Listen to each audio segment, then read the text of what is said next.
Hello. Today we're at the Royal College of Surgeons in Lincoln's Inn Fields to meet with Miss Helen Fernandes, who's a consultant neurosurgeon at Addenbrooke's Hospital in Cambridge.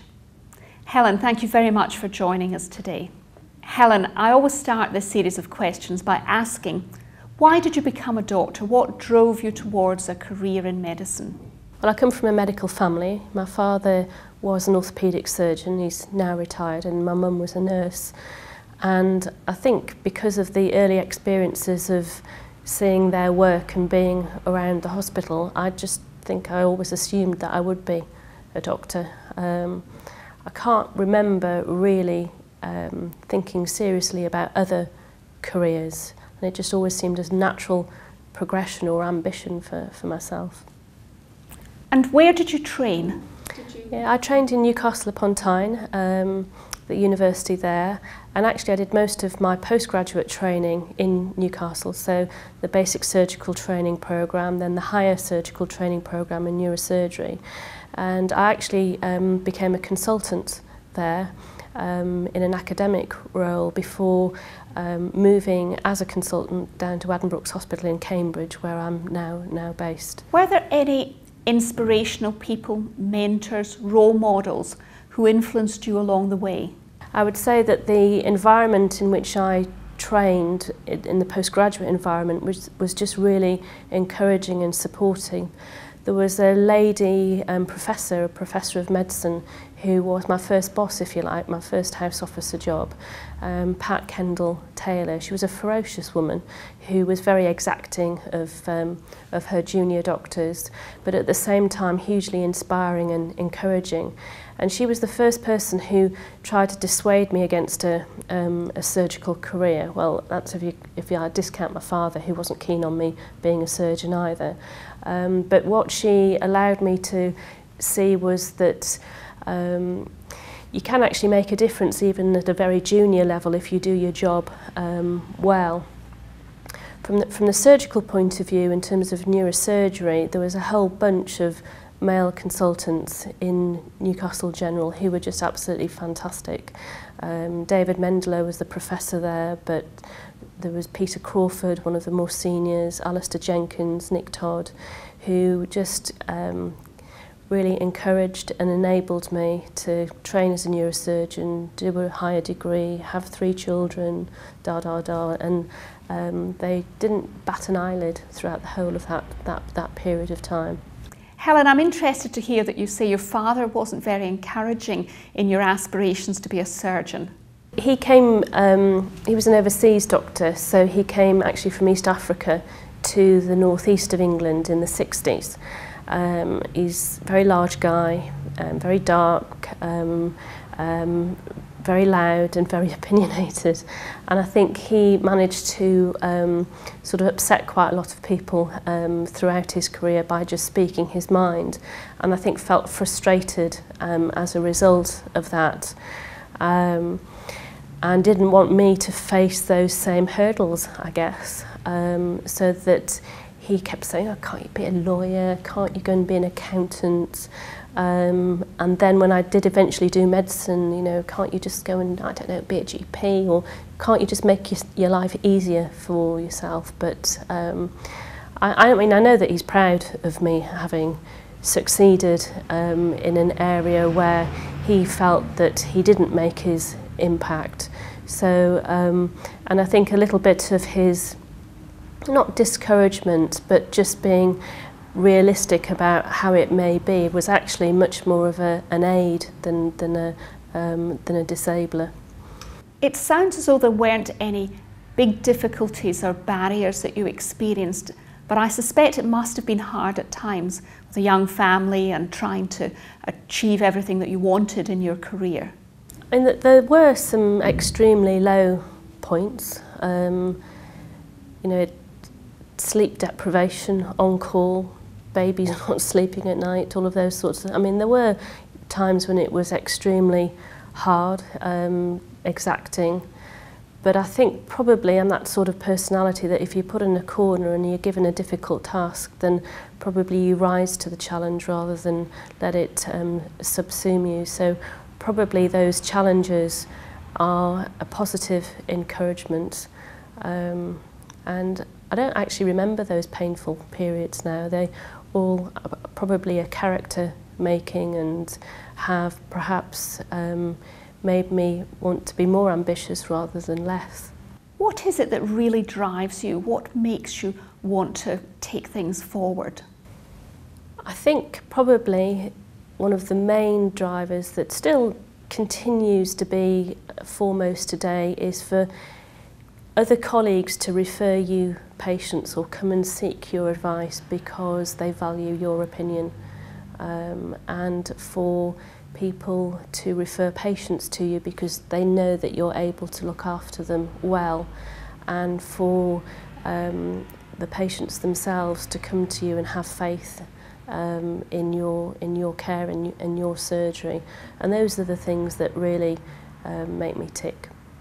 Why do you think it's important that we should have women as surgeons?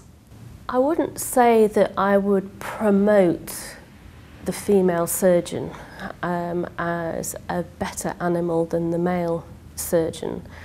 I just would not want a woman to not consider or succeed in a surgical career because she was a woman. I think there are many aspects to this, what you need to be a good surgeon. You know, you need to have a good pair of hands, you need to be able to teamwork, you need to be able to communicate, and those are all natural female characteristics.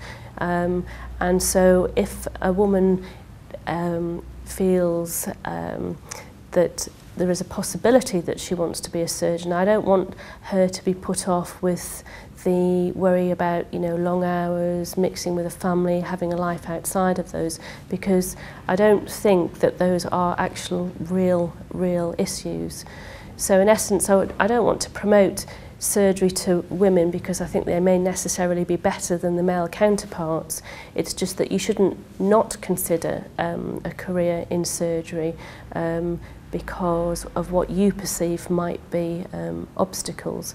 And of course, with the increasing amounts of female doctors, female medical graduates, it's important for surgery as well that we seek from the highest level of talent, be that male or female. Could you tell us a little bit about the Women in Surgery project here at the Royal College of Surgeons?